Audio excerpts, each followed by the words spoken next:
नमः संस्कृताय प्रिय संस्कृत मित्राणि, संस्कृत सेवा में आप सभी का स्वागत है। आज हम लोग पढ़ रहे हैं भारतीय दर्शन का सामान्य परिचय। और हम लोगों ने सांख्य पढ़ लिया और योग दर्शन का सामान्य परिचय पढ़ लिया। आज हम लोग न्याय दर्शन में तर्क भाषा का सामान्य परिचय पढ़ेंगे। किसका गुरुजी? तर्क भाषा का न्याय दर्शन में हम लोग सामान्य परिचय पढ़ेंगे। और तर्क भाषा की यदि बात किया जाए तो ये न्याय दर्शन का ग्रंथ है और इसके जो लेखक है, रचनाकार है तर्क भाषा के, केशव मिश्र जी हैं। कौन है गुरुजी? केशव मिश्र जी हैं। ये तर्क भाषा के रचनाकार कौन है? केशव मिश्र जी हैं। तो आइए हम लोग अब सीधे न्याय दर्शन में प्रवेश करते हैं। किसमें प्रवेश करते हैं? न्याय दर्शन में प्रवेश करते हैं, सामान्य परिचय में, जो कि आपके एमपी वर्ग 2 में बहुत महत्वपूर्ण है और बीपीएससी में भी सामान्य परिचय में आपसे पूछा जाएगा। तो जब भी किसी भी दर्शन की बात आएगी तो सर्वप्रथम उनके प्रणेता की बात आएगी। तो न्याय दर्शन के प्रणेता गौतम मुनि हैं। कौन मुनि है? न्याय दर्शन के प्रणेता गौतम मुनि हैं। इनको अक्षपाद नाम से भी जाना जाता है। गौतम मुनि को ही अक्षपाद नाम से भी जाना जाता है। तो यदि न्याय दर्शन के प्रणेता या प्रवर्तक की बात आएगी तो गौतम मुनि है और गौतम मुनि को ही अक्षपाद नाम से जाना जाता है। न्याय दर्शन का मुख्य विषय प्रमाणों के स्वरूप का विवेचन करना है। न्याय दर्शन का जो मुख्य विषय होता है वह प्रमाणों के स्वरूपों का विवेचन करना है। और न्याय दर्शन का लक्ष्य ही है दुख निवृत्ति करना, अर्थात मोक्ष की प्राप्ति करना। दुखत्रया विघाता जिज्ञासा तत्पघात के हेतु, तो प्रारंभ यहीं से होता है। तो दुख निवृत्ति करना तथा मोक्ष प्राप्ति करना न्याय दर्शन का परम लक्ष्य है और मेन लक्ष्य न्याय दर्शन का यही है, मुक्ति की प्राप्त करना। और दुख की निवृत्ति कैसे हो? तो आगे आचार्य गौतम जी न्याय सूत्रकार हैं। क्या है गुरु जी? न्याय सूत्रकार आचार्य गौतम जी हैं। आचार्य गौतम न्याय दर्शन के प्रवर्तक आचार्य हैं। आचार्य गौतम को ही न्याय दर्शन का प्रवर्तक आचार्य माना जाता है। और ये गौतम मिथिला के निवासी थे। कहाँ के निवासी थे गुरु जी? आचार्य गौतम मिथिला के निवासी थे और इनका समय 200 ईसा पूर्व माना जाता है। क्या माना जाता है? इनका समय 200 ईसा पूर्व माना जाता है। इन्होंने न्याय दर्शन पर न्याय सूत्र नामक ग्रंथ लिखा है। यदि आपसे पूछ लेंगे कि गौतम का न्याय दर्शन पर कौन सा सूत्र है तो आप बताएंगे न्याय सूत्र इन्होंने लिखा है। न्याय सूत्र नामक ग्रंथ इन्होंने न्याय दर्शन पर लिखा है। और न्याय सूत्र में 5 अध्याय हैं। कितने अध्याय गुरु जी? यदि प्रश्न पूछता है कि न्याय सूत्र में कितने अध्याय हैं तो आप बताएंगे न्याय सूत्र में 5 अध्याय हैं। और प्रत्येक अध्याय आहनिक है। प्रत्येक अध्याय में क्या है गुरु जी? आहनिक है। क्या है? प्रत्येक अध्याय में 2 आहनिक है। कितने आहनिक हैं? प्रत्येक अध्याय में 2 आहनिक है। आप इसको भी वो कर लेंगे। प्रत्येक अध्याय में 2 आहनिक है। इस प्रकार से कुल 10 आहनिक है न्याय दर्शन। न्याय सूत्र में 5 अध्याय है। पहली बात आई भैया 5 अध्याय न्याय दर्शन में है और प्रत्येक अध्याय में 2 आहनिक है। तो 5 गुणे 2 तो बराबर 10 आहनिक। तो कुल मिला के 10 आहनिक हैं और 5 अध्याय हैं और प्रत्येक अध्याय में 2 आहनिक है। तो 10 आहनिक हो गए और 5 अध्याय हो गए। ठीक है। आचार्य वात्स्यायन। तो आचार्य वात्स्यायन भाष्यकार हैं। क्या है गुरुजी? न्याय दर्शन के भाष्यकार आचार्य वात्स्यायन को माना जाता है और इनका समय लगभग 400 ईस्वी है और ये मिथिला के निवासी थे। आचार्य वात्स्यायन इन्होंने न्याय सूत्र पर न्याय भाष्य नामक विस्तृत भाष्य लिखा है। न्याय सूत्र पर न्याय भाष्य नामक जो विस्तृत भाष्य लिखे हैं वो आचार्य वात्स्यायन ही लिखे हैं। और उद्योतकर को वार्तिक कार माना जाता है। क्या है? न्याय दर्शन का जो वार्तिक कार है उनको उद्योतकर को माना जाता है। उद्योतकर को ही न्याय दर्शन का वार्तिककार माना जाता है। इनका समय लगभग 600 ईस्वी है। इनका समय कितना है गुरुजी? 600 ईस्वी है और ये कश्मीर के निवासी थे। इन्होंने न्याय भाष्य पर न्याय वार्तिक लिखा है। तो न्याय वार्तिक कार के रचनाकार कौन है? तो उद्योतकर माने जाते हैं। अब उसके बाद आते हैं वाचस्पति मिश्र जी। तो वाचस्पति मिश्र जी तात्पर्याचार्य हैं। कौन से आचार्य हैं गुरुजी? वाचस्पति मिश्र को तात्पर्याचार्य माना जाता है। इनका समय 900 ईस्वी है। कितना है गुरुजी? इनका समय जो है 900 ईस्वी है। यह भी मिथिला के निवासी थे। इनके गुरु का नाम त्रिलोचन था। क्या था? इनके गुरु का नाम त्रिलोचन था। इन्होंने न्याय वार्तिक पर न्याय वार्तिक तात्पर्य टीका लिखी है। वाचस्पति मिश्र ने ही न्याय वार्तिक पर न्याय वार्तिक तात्पर्य टीका लिखी है और इन्होंने जो है न्याय सूची निबंध नामक लघुकाय ग्रंथ न्याय सूत्रों की रक्षा के लिए लिखा है। क्या? इन्होंने न्याय सूची निबंध नामक लघुकाय ग्रंथ न्याय सूत्रों की रक्षा के लिए लिखा है। और वाचस्पति मिश्र जो है सांख्य तत्व कौमुदी, हाँ बहुत ही पॉपुलर ग्रंथ है इनका। वाचस्पति मिश्र सांख्य तत्व कौमुदी तथा योग तत्व वैसारदी नामक टीका ग्रंथों में सांख्यों की विशद व्याख्या की है। तो सांख्य तत्व कौमुदी किसकी रचना है आप बताएंगे, वाचस्पति मिश्र की रचना है। और योग तत्व वैसारदी नामक टीका ग्रंथों में सांख्यों की विशद व्याख्या भी करते हैं, ठीक है ना। तो इस प्रकार से तर्क भाषा का हम लोग परिचय पढ़ते हैं। क्या पढ़ते हैं गुरुजी? तर्क भाषा का हम लोग परिचय पढ़ते हैं। और तर्क भाषा में हम लोग देखते हैं कि क्या गुरुजी दिया हुआ है। तो तर्क भाषा के लेखक केशव मिश्र जी हैं। कौन है? तर्क भाषा के लेखक केशव मिश्र जी हैं। तर्क भाषा न्याय दर्शन का एक प्रकरण ग्रंथ है। तर्क भाषा की गणना न्याय दर्शन के अंतर्गत प्रकरण ग्रंथ के रूप में होती है। तर्क भाषा में मुख्य रूप से न्याय के 16 पदार्थों का वर्णन किया गया है। कितने भैया? तर्क भाषा में न्याय दर्शन के मुख्य रूप से 16 पदार्थों का वर्णन किया गया है। प्रमाण, प्रमेय, संशय, प्रयोजन, दृष्टांत, सिद्धांत, अवयव, तर्क, निर्णय, वाद, छल, वितंडा, हित्वा, भाष, छल, निग्रह, जाति, निग्रह, स्थान, ऐसे है। तो 16 पदार्थ हैं। कितने भैया? 16 पदार्थों का वर्णन किया गया है। साथ ही वैशेषिक के 7 पदार्थ हैं। वैशेषिक के कितने पदार्थ हैं? 7 पदार्थ हैं। और द्रव्य जो है 9 माने जाते हैं। पृथ्वी, तेजो, वायु, आकाश, काल, दिक्, आत्म, मननांसि, नवई, द्रव्याणि। पृथ्वी, तेजो, वायु, आकाश, काल, दिक्, आत्म, मननांसि, नवई, द्रव्याणि 9 माने जाते हैं। क्या गुरुजी? ये 9 द्रव्य माने जाते हैं। द्रव्य, गुण, कर्म, सामान्य, विशेष, समयाभाव, सप्त पदार्थ। कौन पदार्थ? 7 माने जाते हैं। कौन कौन सा? द्रव्य, गुण, कर्म, विशेष, समयाभाव। द्रव्य, गुण, कर्म, सामान्य, विशेष। द्रव्य, गुण, कर्म, सामान्य, विशेष, समयाभाव, सप्त पदार्थ, ठीक है ना। तो 7 पदार्थ माने जाते हैं, द्रव्य, गुण आदि। और पृथ्वी, तेजो, वायु, आकाश, काल, दिक्, आत्म, मननांसि, 9 द्रव्य और 24 गुण माने जाते हैं। कितने गुण माने जाते हैं कुछ? तो न्याय दर्शन के तो 7 पदार्थ वैशेषिक मानता है, 16 पदार्थ जो है न्याय मानता है। मुख्य रूप से 16 पदार्थ न्याय मानता है। प्रमाण, प्रमेय, संशय, प्रयोजन, दृष्टांत, सिद्धांत, अवयव, यही इस प्रकार से गणना होती है। प्रमाण, प्रमेय, संशय, प्रयोजन, दृष्टांत, सिद्धांत, अवयव, तर्क, वितंडा, हेत्वाभास, छल, जाति, निग्रह, स्थान, इस प्रकार से 16 माने जाते हैं। नहीं से साधिगमा 16 पदार्थ माने जाते हैं।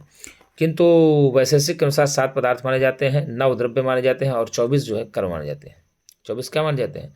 कर्म। 24 गुणों का विस्तार भी माना जाता है। 24 गुण माने जाते हैं। और इन 24 गुणों का विस्तार से विवेचन तर्क भाषा में आपके मिलता है। इसके अतिरिक्त जो है वैशेषिक, क्या इसके अतिरिक्त वैशेषिक के विशिष्ट मंतव्यों जैसे द्वित्वोत्पत्ति की प्रक्रिया, पाकजोत्पत्ति और विभाग, इनका भी तर्क भाषा में उल्लेख मिलता है। तर्क भाषा सबसे प्राचीन टीका, तर्क भाषा की जो सबसे प्राचीन टीका है आपको बता दें गुरुजी, तो इसमें जो है सबसे प्राचीन टीका चिन्नम भट्ट लिखते हैं 14वीं शताब्दी में। तर्क भाषा की जो सबसे प्राचीन टीका है उसको चिन्नम भट्ट लिखते हैं लगभग 14वीं शताब्दी में। और तर्क भाषा की प्रकाशिका भी है। तर्क भाषा प्रकाशिका भी है। क्या है गुरुजी? तर्क भाषा प्रकाशिका भी मिलती है। तर्क भाषा पर लगभग 14 टीकाएँ लिखी गई। कितनी? तर्क भाषा पर लगभग 14 टीकाएँ लिखी गई हैं। देखिए 14 टीकाओं को आप आराम से स्क्रीनशॉट मार लेंगे। क्या कर लेंगे गुरुजी? 14 टीकाओं का आप स्क्रीनशॉट ये ले लेंगे। आपको हमने दे दिया बना के स्क्रीनशॉट को। तो उज्ज्वला टीका की यदि बात किया जाएगा तो गोपीनाथ की है। और तत्व प्रबोधिनी की टीका की बात किया जाए तो गणेश दीक्षित जी की है। और तर्क कौमुदी की बात किया जाए दिनकर भट्ट जी की है। तर्क भाषा प्रकाश या तर्क भाषा प्रकाश दोनों टीकाएँ जो है गोवर्धन मिश्र और अखंडानंद सरस्वती की है अलग अलग। तर्क भाषा प्रकाशिका चिन्नम भट्ट की है। तर्क भाषा प्रकाशिका गौरीकांत जी लिखते हैं। तर्क भाषा प्रकाशिका बलभद्र भी लिखते हैं। तर्क भाषा प्रकाशिका वागीश भट्ट भी लिखते हैं। तर्क भाषा सारमंजरी माधव देव लिखते हैं। और न्याय प्रदीप विश्वकर्मा जी लिखते हैं। न्याय संग्रह रामलिंग जी लिखते हैं। और परिभाषा दर्पण जो है गुरुजी भास्कर भट्ट लिखते हैं। तो इस प्रकार से न्याय दर्शन पर 14 टीकाएँ मिलती हैं। कितनी? तर्क भाषा की टीकाएँ 14 मिलती हैं। इसको आप आराम से स्क्रीनशॉट ले लेंगे, एक एक टीका का नाम लिख लेंगे। यदि पूछता है आपसे एग्जाम में तो आप उत्तर दीजिएगा। अब देखिए इसमें दिया हुआ है गुरुजी षोडश पदार्थ। कौन कौन से षोडश पदार्थ हैं? तो प्रमाण, प्रमेय, संशय, प्रयोजन, दृष्टांत, सिद्धांत, अवयव, तर्क, निर्णय, वाद, जल्प विदंडा हित्वाभास छल जाति निग्रह स्थानानि निःशेषाधिगमाः। 16 पदार्थ है। कितने हैं गुरु जी? 16 पदार्थ माने जाते हैं। तो न्याय दर्शन में 16 पदार्थ माने जाते हैं। प्रमाण प्रमेय संशय प्रयोजन दृष्टांत सिद्धांत अवयव तर्क निर्णयवाद जल्प वितंडा हेत्वा भास छल जाति निग्रह स्थानानि। ये 16 पदार्थ माने जाते हैं। प्रमाण प्रमेय संशय प्रयोजन दृष्टांत सिद्धांत अवयव तर्क निर्णय वाद जल्प वितंडा हेत्वाभास छल जाति निग्रह स्थान, ये 16 पदार्थ माने जाते हैं न्याय दर्शन में। और प्रमाकरणम प्रमाणम, अर्थात प्रमा के करण को ही प्रमाण कहा जाता है। न्याय दर्शन में प्रमा के करण को ही प्रमाण कहा जाता है। अब तो प्रमा क्या है? तो यथार्थानुभव प्रमा, यथार्थ अनुभव को ही प्रमा कहा जाता है। और करण क्या है भैया? साधकतमम करणम, अर्थात साधकतम को ही करण कहा जाता है। किसको भैया? साधकतम को ही करण कहा जाता है। और कारण क्या है? तो यस्य कार्यात् पूर्व भावो नियतो अन्यथा सिद्धश्च तत्कारणम, अर्थात कहने का मतलब यह हुआ कि जिसकी सत्ता कार्य से पूर्व निश्चित हो। क्या कहा? जिसकी सत्ता किसी भी कार्य होने के पूर्व से ही उसकी सत्ता निश्चित हो, और जो अन्यथा सिद्ध हो, क्या हो? अन्यथा सिद्ध हो, अनावश्यक ना हो, उसे ही कारण कहते हैं। जैसे तंतु बीमा आदि पट के कारण है। जैसे तंतु बीमा आदि पट के कारण होते हैं, क्योंकि तंतु बीमा आदि होते हैं तभी पट बन पाएगा। तो तंतु बीमा आदि बनने पट बनने का कारण क्या हुआ? तंतु बीमा आदि। तो एक यस्य कार्यात् पूरा भावो, अर्थात कहने का मतलब यह होता है कि जिसकी सत्ता किसी भी कार्य के होने से पूर्व निश्चित हो और वह अन्यथा सिद्ध हो और अनावश्यक ना हो, उसको ही कारण कहते हैं। जैसे तंतु बीमा आदि पट के प्रति कारण होते हैं, ठीक है ना। तुरी बीमारी होता है। आगे कहा कारण 3 प्रकार के होते हैं। कितने प्रकार के गुरुजी? 3 प्रकार के होते हैं। समवायी कारण, असमवायी कारण, निमित्त कारण। कितने प्रकार के कारण हुए? 3 प्रकार के कारण हुए। समवायी कारण, असमवायी कारण और निमित्त कारण। तो यत् संवेतम कार्यम उत्पद्यते तत्समवायी कारण, अर्थात जिसमें समवाय संबंध से रह कर के कार्य उत्पन्न होता है वही समवायी कारण कहा जाता है। क्या कहा? जिसमें समवाय संबंध से होकर के ही कोई कार्य उत्पन्न होता है उसको ही समवायी कारण कहते हैं। समवाय मतलब निश्चित रूप से बिना उसके कार्य नहीं हो पाएगा। जैसे तंतु पट का समवायी कारण है। तंतु पट का समवायी कारण है। क्यों? क्योंकि बिना तंतु के पट नहीं बन सकता। यदि पट बनेगा तो तंतु होगा तभी पट बनेगा, बिना पट के तंतु नहीं बन सकता। तो तंतु जो होता है वह पट के प्रति समवायी कारण होता है, अर्थात पट बनने का कारण क्या हुआ? तंतु। अब समवायी कारण क्या है गुरुजी? यत् समवायी कारण प्रत्यासन्नम अवधत सामर्थ्यम तद असमवायी कारण। क्या कहा? यत् समवायी कारण प्रत्यासन्नम अवधत सामर्थ्यम तद असमवायी कारण, अर्थात जो समवायी कारण में रहता हो और कार्य के उत्पादन में जिसका सामर्थ्य निश्चित हो। क्या कहा? जो समवायी कारण में रहता हो, एक बात तो क्लियर हुई, और जो कार्य के उत्पादन में जिसका सामर्थ्य निश्चित हो। कार्य के उत्पादन में जिसका सामर्थ्य निश्चित हो वही समवायी कारण है। जैसे तंतु संयोग पट का असमवायी कारण है। देखिए तंतु जो है पट का समवायी कारण है, और तंतुओं का जो संयोग होगा, एक एक तंतु जोड़ करके उसका जो संयोग बनाया जाएगा वह पट का असमवायी कारण होगा। क्या होगा गुरुजी? असमवायी कारण। ये कहा ना कि यत् समवायी कारणम, क्या कहा? यत् समवायी कारण प्रत्यासन्नम अवधत सामर्थ्यम तद असमवायी कारणम, अर्थात जो समवायी कारण में रहता हो, क्या करता हो?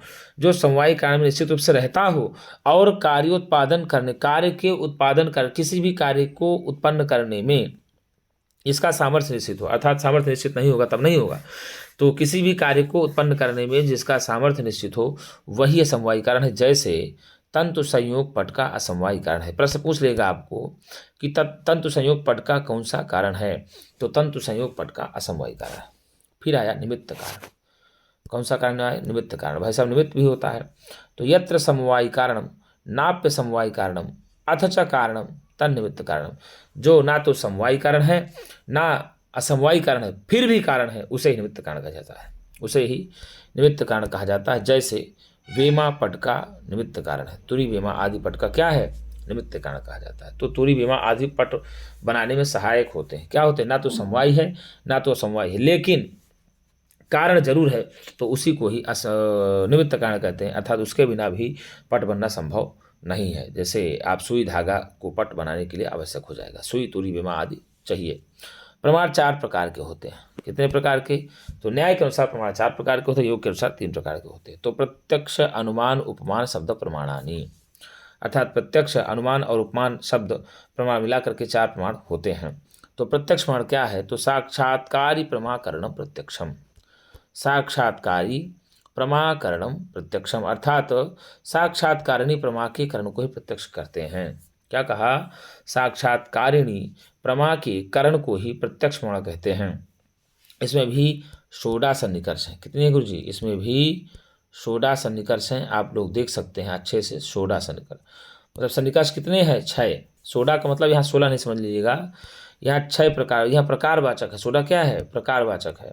तो सोडा सन्निकर्ष कहने का मतलब यहाँ 6 सन्निकर्ष है। कितने गुरु जी? 6 सन्निकर्ष। अब देख लो, दिया है। संयोग सन्निकर्ष क्या है? चक्षु घट का संयोग सन्निकर्ष है। चक्षु का घट से संयोग सन्निकर्ष है।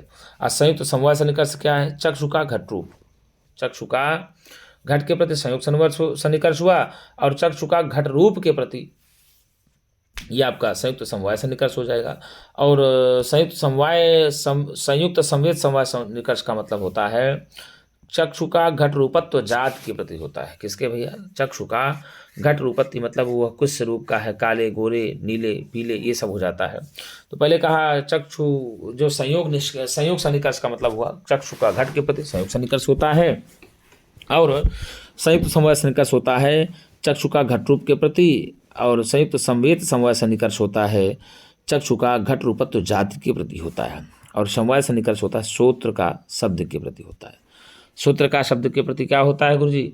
समवाय सन्निकर्ष होता है। और समवेत समवाय सन्निकर्ष होता है श्रोत्र का शब्दत्व के प्रति होता है। क्या होता है? श्रोत्र का शब्दत्व के प्रति समवाय सन्निकर्ष होता है।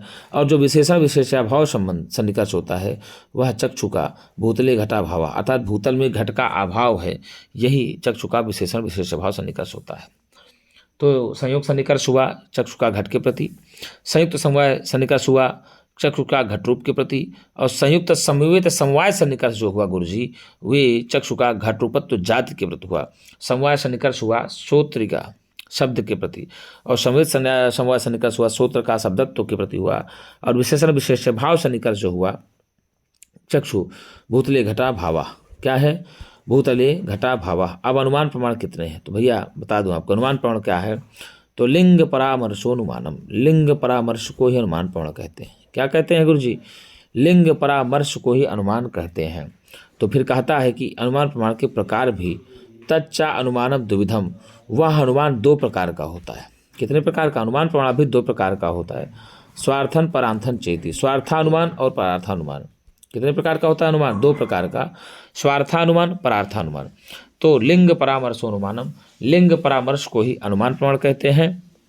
और अनुमान प्रमाण भी 2 प्रकार का होता है, स्वार्थानुमान और परार्थानुमान। अब उपमान प्रमाण कौन सा? उपमान प्रमाण क्या कहा?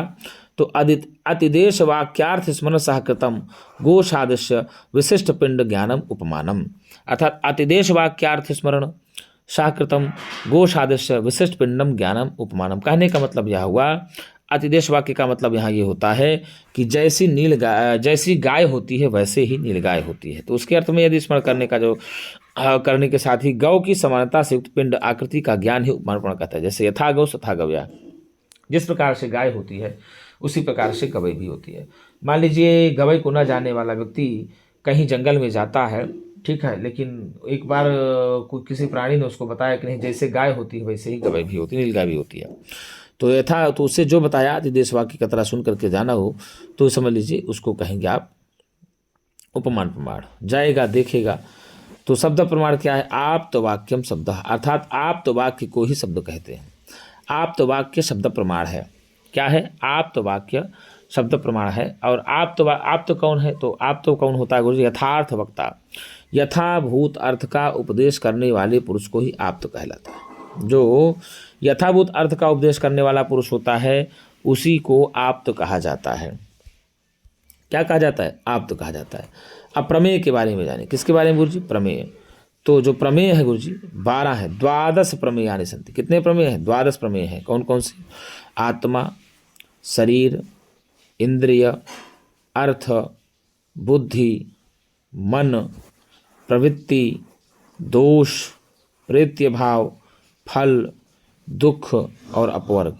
तो ये 12 प्रमेय है। 16 प्रमाण है, 12 प्रमेय है। पदार्थ 16 है, प्रमाण कह रहे हैं।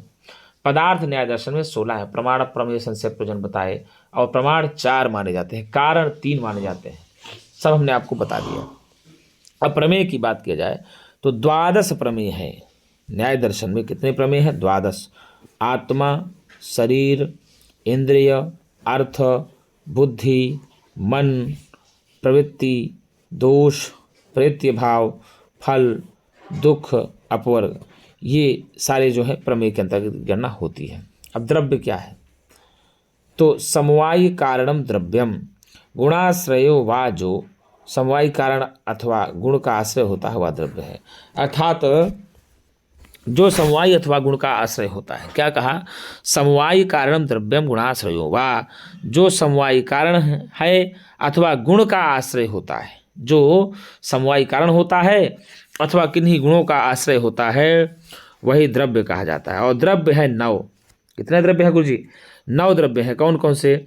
तो पृथिव्य, तेजो, वायवाकाश, कालदिक, आत्मनांसि नवैव द्रव्याणि। पृथिव्य, तेजो, वायवाकाश, कालदिगात्म मननांसि नवैव द्रव्याणि।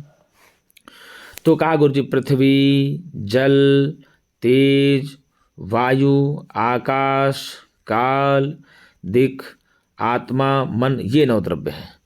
पृथिव्य, तेजो, वायवाकाश, काल दिगात्म मननांसि नवैव द्रव्याणि। पृथ्वी, जल, तेज, वायु, आकाश, काल, दिक और आत्मा तथा मन। देखो यहाँ दिया है सीधे सीधे, पृथ्वी, जल, तेज, वायु, आकाश, काल, दिक, आत्मा, मन, ये सारे 9 द्रव्य कहे जाते हैं। कितने कहे जाते हैं? 9 द्रव्य कहे जाते हैं। गुणों की संख्या की बात किया जाए तो 24 है। कितने गुण है गुरु जी? 24 गुण है। रूप, रसगंध, स्पर्श, संख्या, परिमाण, पृथक्त्व, संयोग, विभाग, परत्व, परत्व, गुरुत्व, द्रव्यत्व, स्नेह, शब्द, बुद्धि, सुख, दुख, इच्छा, द्वेष, प्रयत्न, धर्म, चतुर्विंशतिर्गुणाः, संस्कार, चतुर्विंशतिर्गुणाः। तो भैया गुण कितने हैं? तो गुणों की संख्या की बात किया जाए तो 24 है। रूप, रस, गंध, स्पर्श, संख्या, परिमाण, पृथक्त्व, संयोग, विभाग, परत्व, अपरत्व, गुरुत्व, द्रव्यत्व, स्नेह, शब्द, बुद्धि, सुख, दुख, इच्छा, द्वेष, प्रयत्न, धर्म, अधर्म, संस्कार, चतुर्विंशतिर्गुणाः। रूप, रस, गंध, स्पर्श, संख्या, परिमाण, पृथक्त्व, संयोगः, विभाग, परत्व, अपरत्व, गुरुत्व, द्रव्यत्व, स्नेह, शब्द, बुद्धि, सुख, दुख, इच्छा, द्वेष, प्रयत्न, धर्माधर्म, संस्कार, चतुर्विंशतिर्गुणाः। रूप, रस, गंध, स्पर्श, संख्या, परिमाण, पृथक्त्व, संयोग, विभाग, परत्व, अपरत्व, गुरुत्व, द्रव्यत्व, स्नेह, शब्द, बुद्धि, सुख, दुख, इच्छा, द्वेष, प्रयत्न, धर्माधर्म, संस्कार, चतुर्विंशतिर्गुणाः। रूप, रस, गंध, स्पर्श, संख्या, परिमाण, पृथक्त्व, संयोग, विभाग, परत्व, अपरत्व, गुरुत्व, द्रव्यत्व, स्नेह, शब्द, बुद्धि, सुख, दुख, इच्छा, द्वेष, प्रयत्न, धर्म, अधर्म, संस्कार, चतुर्विंशतिर्गुणाः। गुण कितने हुए? तो भैया 24 हुए। रूप, रस, गंध, स्पर्श, संख्या, परिमाण, पृथक्त्व, संयोग, विभाग, परत्व, अपरत्व, गुरुत्व, द्रव्यत्व, स्नेह, शब्द, बुद्धि, सुख, दुख, इच्छा, द्वेष, प्रयत्न, धर्माधर्म, संस्कार, चतुर्विंशतिर्गुणाः। अब कर्म कितने हैं?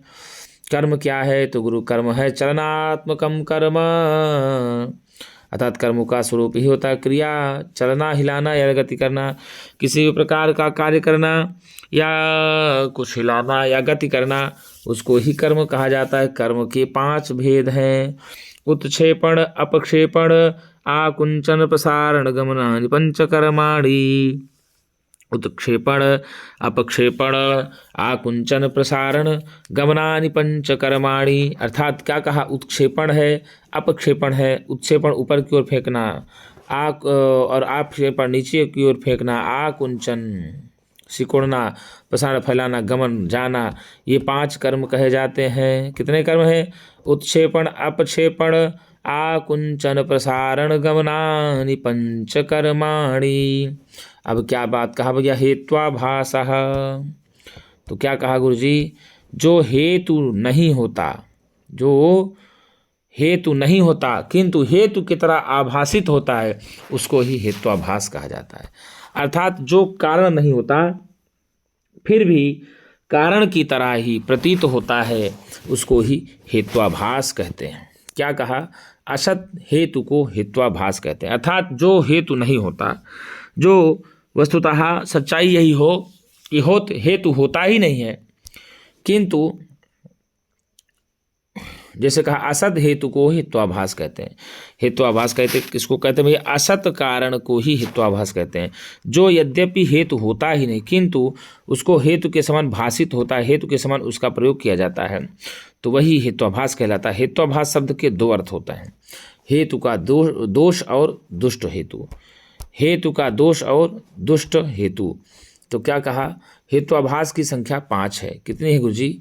हेत्वाभास की भी संख्या 5 है। कितनी है? 5 है। कौन कौन सा? असिद्ध, विरुद्ध, अनैकांतिक, प्रकरण सम, कालात्ययापदिष्ट। असिद्ध, विरुद्ध, अनैकांतिक, प्रकरण सम, कालात्ययापदिष्ट। असिद्ध हेत्वाभास, विरुद्ध हेत्वाभास, अनैकांतिक हेत्वाभास, प्रकरण सम हेत्वाभास, कालात्ययापदिष्ट हेत्वाभास। तो इस प्रकार से हेत्वाभासों की संख्या की बात किया जाए गुरुजी तो 5 हैं। कितने हेत्वाभास हैं? 5 हैं। अब 5 हेत्वाभास देखो दिया है क्रम से, देख लीजिए। आप लोग स्क्रीनशॉट भी इसका ले सकते हैं। हेत्वाभासों की गणना भी देखिए पूरा दे दिया, ये आप देख सकते हैं, इसको स्क्रीनशॉट भी ले सकते हैं। क्या कहा कि हेत्वाभास के 5 हैं भेद। कितने भात हैं? देखिए आपको बता दें, हेत्वाभास के 5 भेद हैं। असिद्ध हेत्वाभास, क्या हुआ? असिद्ध हेत्वाभास। फिर दूसरा विरुद्ध हेत्वाभास, तीसरा अनैकांतिक हेत्वाभास, चौथा प्रकरण सम हेत्वाभास और 5वां बाधित विषया कालात्ययापदिष्ट हेत्वाभास। ठीक, कौन कौन सा? ये असिद्ध हेत्वाभास, फिर विरुद्ध हेत्वाभास, अनैकांतिक हेत्वाभास, प्रकरण सम हेत्वाभास, बाधित विषया कालात्ययापदिष्ट हेत्वाभास होता है। अब असिद्ध हेत्वाभास को भी बांटा गया है। क्या बांटा गया है जानते हैं गुरुजी? असिद्ध हेत्वाभास आश्रय सिद्ध, स्वरूपा सिद्ध, व्यापत्वा सिद्ध। क्या है? असिद्ध हेत्वाभास के भी 3 भेद हैं, आश्रय सिद्ध, स्वरूपा सिद्ध और व्यापत्वा सिद्ध। यदि पूछ लेगा कि आश्रया सिद्ध किस हेत्वाभास का उदाहरण है, तो आप बताएंगे भेद है, तो आप बताएंगे असिद्ध हेत्वाभास का। स्वरूपा सिद्ध किसका है? असिद्ध हेत्वाभास का। व्याप्यत्वा सिद्ध किसका है? तो असिद्ध हेत्वाभास का है। तो अर्थात हेत्वाभास क्या कहा जाता है? जो हेतु होता नहीं किंतु हेतु की तरह उसकी प्रतीति होती है या हेतु की तरह उसका आभास किया जाता है, वही कहा जाता है हेत्वाभास। यद्यपि हेत्वाभास होता नहीं, वह हेतु की तरह आभास होता है उसका, इस कारण से उसको हेत्वाभास कहा जाता है। और हेत्वाभास हमने आपको बताया कि हेत्वाभास 5 है। कितने भैया? हेत्वाभास के 5 भेद है। असिद्ध, विरुद्ध, अनैकांतिक, कौन सा? अनैकांतिक, प्रकरण सम और बाधित विषय या कालात्ययापदिष्ट। बाधित विषय या कालात्ययापदिष्ट, ये 5 हेत्वाभास हैं। और इसमें भी देखिए गुरुजी आपको बताया, जो असिद्ध हेत्वाभास है उसके 3 भेद हैं। कितने भेद हैं? 3 भेद हैं। आश्रया सिद्ध, स्वरूपा सिद्ध, व्याप्यत्वा सिद्ध। ये असिद्ध हेत्वाभास के 3 भेद हुए। और आपको बता दें इसके भी 2 हैं, साधारण और असाधारण हेत्वाभास। ठीक है ना? तो इस प्रकार से गुरुजी आप लोगों ने पढ़ा तर्क भाषा का सामान्य परिचय। किसका पढ़ा गुरुजी? तर्क भाषा का आपने सामान्य परिचय पढ़ लिया। अब हम लोग इसी के ग्रंथ में आगे आएंगे तर्क संग्रह लेकर के। कौन सा ग्रंथ लेकर के आएंगे गुरुजी? आगे तर्क संग्रह लेकर के आएंगे। तो मित्रों, यदि वीडियो आपको अच्छी लगती हो तो एक बार लाइक एवं सब्सक्राइब जरूर करें। और आपके लिए यदि इतना कोई परिश्रम करता है तो आपको भी थोड़ा सा लाइक एवं सब्सक्राइब करना चाहिए, और हो सके तो अपने मित्रों को भी शेयर करना चाहिए, जिससे ज़्यादा से ज़्यादा संस्कृत अनुरागियों को इसका लाभ मिल सके और आप जैसे लोग पढ़ करके आगे बढ़ करके अपने आप को सक्सेस करके आप भी संस्कृत की इसी प्रकार से ज्योति जलाते रहें।